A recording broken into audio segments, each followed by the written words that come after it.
I believe that this nation should commit itself to achieving the goal, before this decade is out, of landing a man on the moon and returning him safely to the Earth.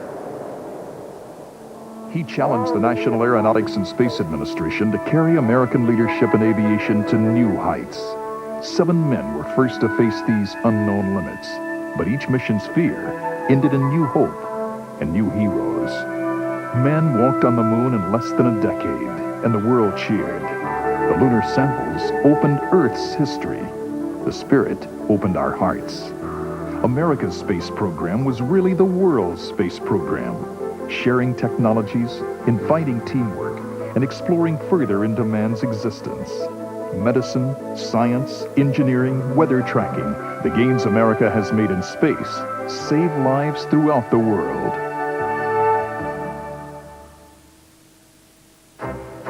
Astronaut Pete Conrad joined America's space program in 1962. He piloted the Gemini 5 flight, setting a new record of 190 hours and 56 minutes in orbit. Conrad flew on Gemini 11, docking in outer space and reaching a record 850 miles above the Earth. Conrad then commanded Apollo 12 and walked on the moon for over 7 hours. He flew the first manned Skylab mission, performing spacewalks to repair Skylab's damaged surface. Hi, I'm Pete Conrad. The film you're about to see is an exciting overview of the Skylab missions. Actor E.G. Marshall hosts this look at what may be the house of the future. We would work comfortably inside Skylab for extended stays of up to 84 days.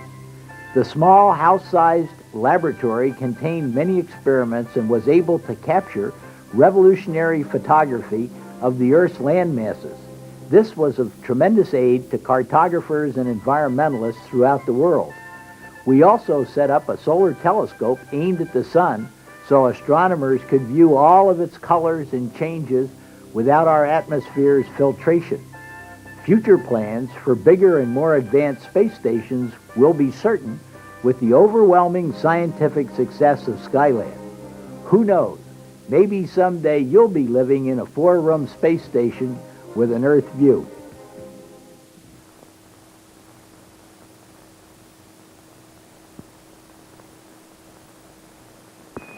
Skylab Houston, everybody around here has looked at the bird and it looks real good.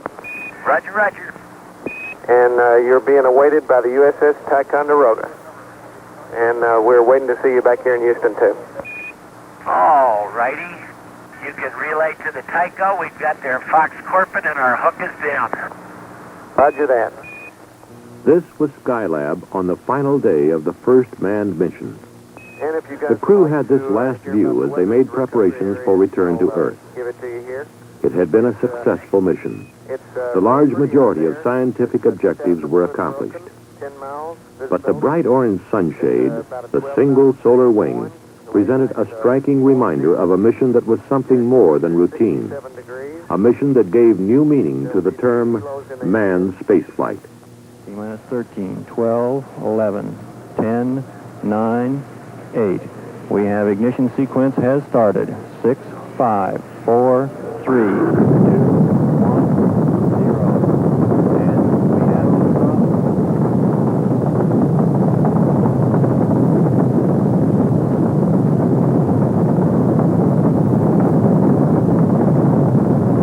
Skylab lifting off the pad now, moving up.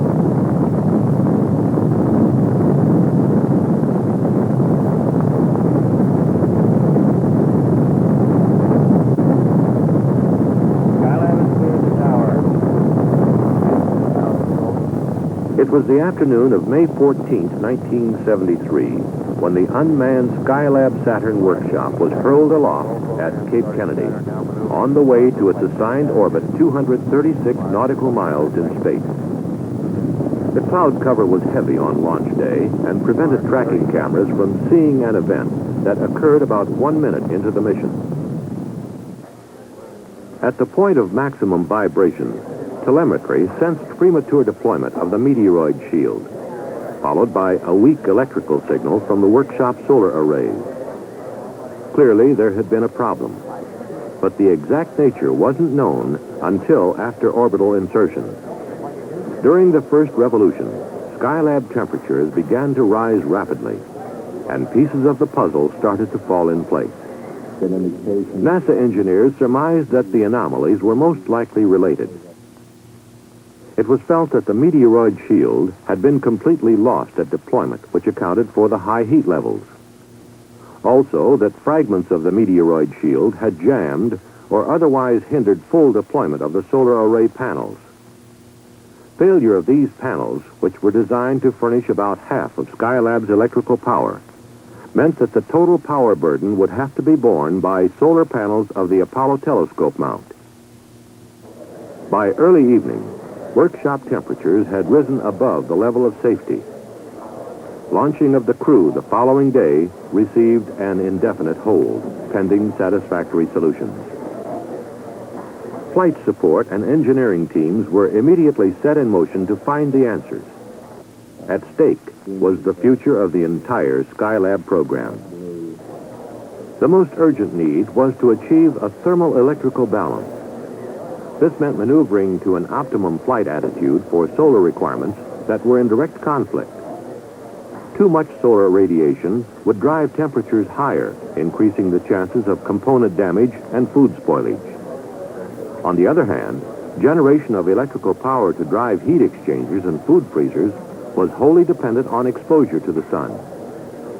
While flight controllers struggled to achieve this delicate balance, other teams had the major objective of designing a thermal shield that could be deployed on the workshop to make it habitable. NASA centers and private industry responded with a variety of shield concepts. The most promising designs were released for fabrication.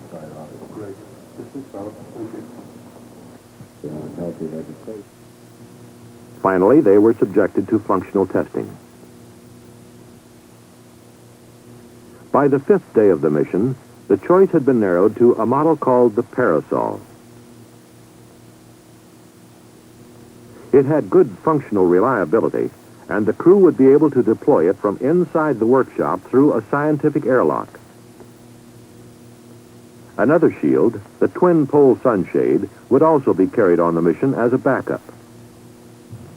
Here in the Skylab underwater simulator at the Marshall Space Flight Center, crews practiced extravehicular installation of the sunshade in conditions approximating 0G. As for the solar wings, simulation methods were mostly inconclusive. Little was known about the extent of wing damage at this point, and the crew could only speculate on how best to make them deploy. At mission control, solar orientation of the spacecraft had begun to yield positive results. Temperatures, still too high for habitation, were stabilized, and electrical power was sufficient for operating vital systems and equipment. Though still precarious, the situation had been checked. There was reason to believe it would remain stable until the astronauts' launch, now scheduled for May 25th, 10 days behind the original schedule. On the day before launch, the Parasol team raced the clock to deliver the flight article on time.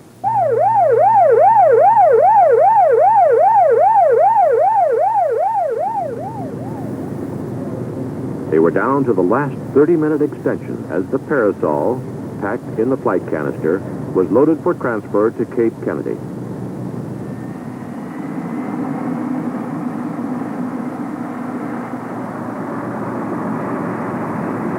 In spite of the rigid schedule, hopes ran high that the Parasol would do the job. Attention now turned to the astronauts who would attempt to put it in place.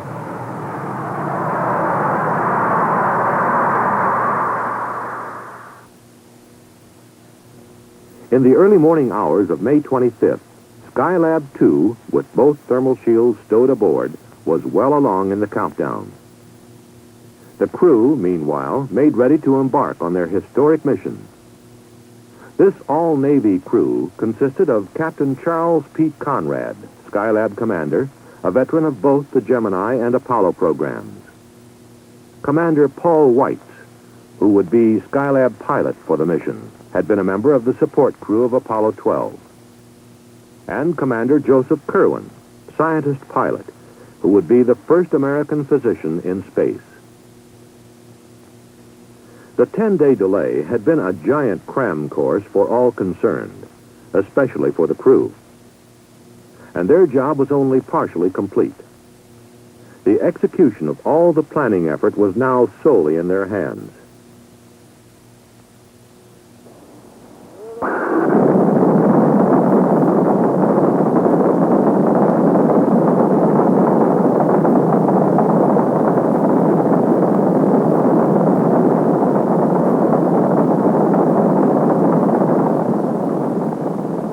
Following a smooth launch, Skylab 2 maneuvered to the proper flight path attitude for its initial downrange orbit. By mid-afternoon, the crew had overtaken the workshop. TV picture beginning to come in now to the control center. Skylab Houston, we're AOS at Guam for the next 10 minutes. Tally, the Skylab. We got her in daylight at 1.5 miles, 29 feet per second. Roger, Pete, copy. They effected rendezvous and performed a fly-around to assess the damage. Most predictions were confirmed. Okay, Houston, the meteoroid shield area is solid gold. Roger, copy.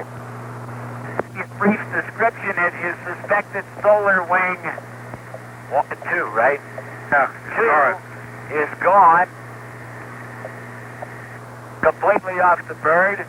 Solar wing 1 is in fact partially deployed, and the reason that you've got different readings, not symmetric between your 3 solar panels, is there's a bulge of meteorite shield underneath it in the middle, and it looks to be holding it down.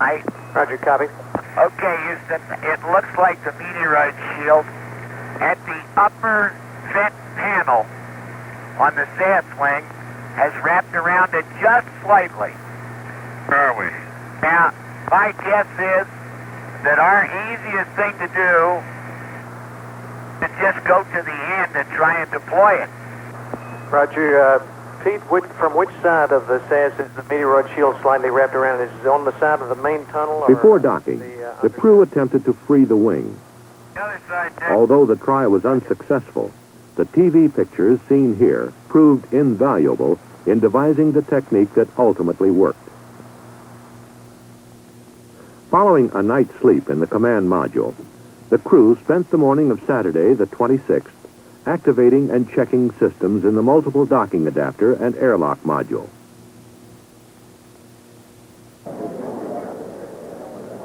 Later, they were given a go to enter the workshop. So we are progressing slow but sure, and everything so far is working. By late afternoon, the canister was positioned in the scientific airlock, ready for parasol extension. Okay, Pete, we had a little drop out there, some noise. Could you tell us what step you're on? We're about to put rod delta on.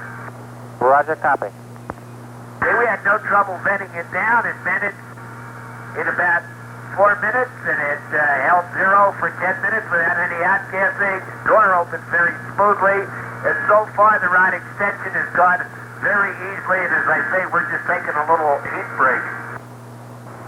Some 4 hours after the operation began, the thermal parasol was deployed. It was then placed in position close to the workshop skin. Well, we don't think so, Houston. We can see the ends of all the rods. It's completely free of anything. There's nothing hanging it up. It took about 2 revolutions of Skylab before temperatures began to fall. Projections showed that if the present trend continued, the workshop would be below 100 degrees the following day. It wouldn't be the most comfortable environment, but after a discussion with the crew, the decision was made to proceed the next morning with the normal flight plan. The crew put in a long, trying day activating the workshop. Getting things organized and in the proper place was a chore in itself. However, they were discovering to their satisfaction that moving big pieces of gear presented no problem in the weightless environment. By noon, Monday the 28th, with the workshop completely activated, primary emphasis was on getting the biomedical experiment started. This was the first in a series of lower body negative pressure and vector cardiogram experiments. Paul White's the subject, Joe Kerwin the observer. There followed a workout on the bicycle ergometer to check metabolic effectiveness and to evaluate the bicycle as an exerciser for long-duration missions. Ideally, the handlebars would be longer than they are now and would kind of sweep down around you so you could grab them in the right place. Other medical experiments conducted over the next few days included blood samplings from each crew member to satisfy the 5 blood study experiments. Body mass measurement to determine each crewman's daily weight and to validate the use of this device for weighing in 0G. A rotating litter chair, a part of the human vestibular function experiment, tested for motion sickness, rotation perception, and ability to determine orientation. In addition to these and other medical experiments, science experiments were simultaneously being performed. Here, Pete Conrad operates the Apollo telescope mount control and display panel in preparation for the solar physics studies. In subsequent operations, data such as this active region of the sun was recorded by the telescope. Clear sounds, but it's pretty clobbered where we're You have to start. Got a tape motion light. The Earth Resources experiments also got underway after activation of the 6 remote sensing systems. Mark S-192, I got a ready light. We just came out from over the clouds. How about that? Auto sequence start on 90 and you EPC go. From a broad field of view provided by this large space platform, the systems began photographing selected portions of the Earth's surface in the visible and near-infrared spectral regions. There went out. Although the crew had earlier encountered a number of equipment problems, the result of excessive temperatures, the prospects now looked bright for a full 28-day mission. The temperature had stabilized in the mid-70s. The food was good, and so was morale. And up to now, the 4,700 watts of available power appeared to be adequate as long as high-load experiments were staggered. However, by the 5th day, some of the storage batteries had begun to perform in a degraded manner. The power shortage grew critical, and it became apparent that to carry out the mission, the jammed solar panel would have to be deployed. Meanwhile, at Marshall, in the underwater simulator, techniques were being developed based on TV coverage of the solar wing. Using only tools and equipment like those aboard Skylab, the backup crew developed a set of procedures they felt would do the job. On June 7th, astronauts Conrad and Kerwin made their exit to put the plan into operation. You take your time. Okay, Houston, we're out there. We have the debris in sight. There looks like enough room to get the cutter, and I'm trying to help Joe stabilize. As the simulations had shown, access to the solar wing was the big problem, what with few handholds or foot restraints. It was solved by joining pole sections of the twin-pole sunshade, anchoring it by hooking a pair of cutters onto the strap that held the wing. Thus, a temporary handrail was fashioned that allowed Pete Conrad access to the solar wing, where he attached a tether. The cutters then severed the strap, and the tether was pulled taut to free the wing actuator. After the crew returned to Skylab, an attitude change placed the solar array system into the sun, where, after a period of warming the hydraulic dampers, the panel arrays fully deployed. Within hours, the electrical power surged to almost double the previous level. It meant that the power management scheme could be abandoned, and the original flight plan could be resumed. In the days that followed, the nagging problems that had plagued the astronauts from the start began to resolve.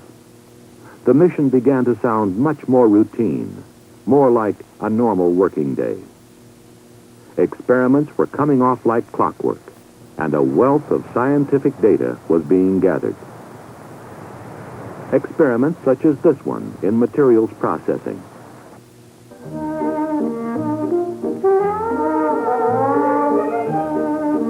With more leisure, it was not uncommon for the men of Skylab to indulge themselves in the fluidity of movement in zero G.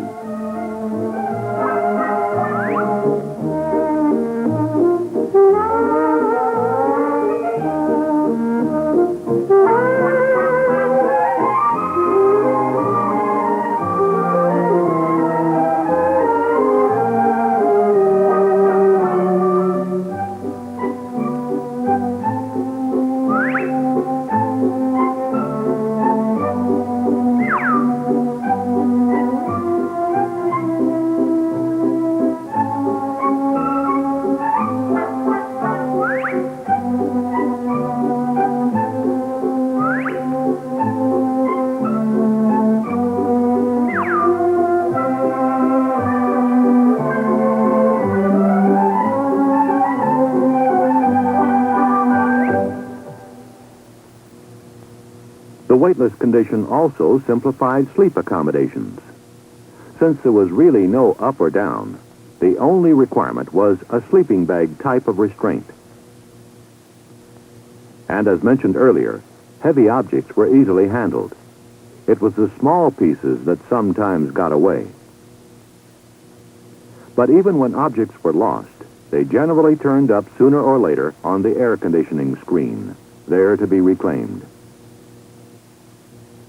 On day 29, after performing final closeout of the orbital workshop, the crew donned spacesuits for the return leg of their mission. Skylab Houston, we're in at hold CMG. You're go for undocking. Okay, stand by. Roger. Okay, we're free. We got 0.4 of a foot per second, Houston. Roger. Bye-bye, Skylab.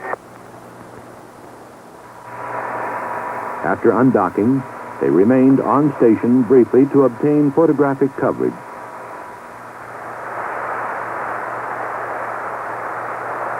Following deorbit, the command module, its heat shield trailing a fiery plume, re-entered the atmosphere. For the first time in about a month, the crew experienced the forces of gravity. Ticonderoga standing by for sonic boom now. Skylab Houston through a RA-1. How do you read? Roger, we read you loud and clear, Houston. Everything's okay. We're out of 40,000. Very good, Pete. You're in the groove. Hello, recovery, Skylab. On the mains, everything's okay. And this is recovery. We have a visual below the overcast, about 100 at 050, 6 miles from Ticonderoga. Recovery splats down, and it looks like stable one. Ticonderoga, roger, out. Hello, recovery, Skylab here, Reed. Recovery, read you loud and clear. How's it going? Okay, everybody's in super shape.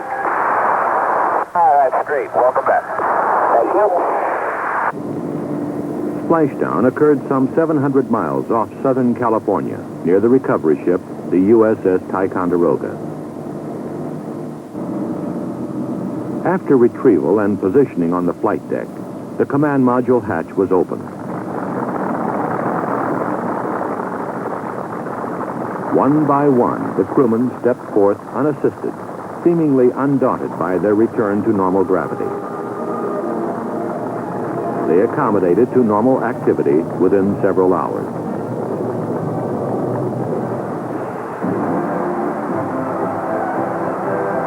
In San Diego, the first Skylab crewmen were received by a vocal and appreciative throng. They had reason to be proud. The large majority of scheduled experimental data was gathered, and all subsystem operational test objectives were achieved. All this in spite of the problems encountered from the start.